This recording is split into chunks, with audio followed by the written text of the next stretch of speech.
తెనుగోళ్ళు ఇచ్చిన శిల్పక పండ్లు తేనె మామిడి పండ్లు తీయంగా తిందామె తీరొక్క పండ్లు చిలక నేరేడు పండ్లు కాబోళ్ళు ఇచ్చిన మక్క కంకులు అవి పాల కంకులు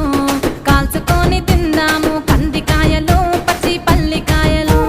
గుజారి గుజారి మామిళ్ళ కిందో నల్ల మామిళ్ళ కింద కుసుమరోళ్ళేసిన కుందన బొమ్మ అది కుందన బొమ్మ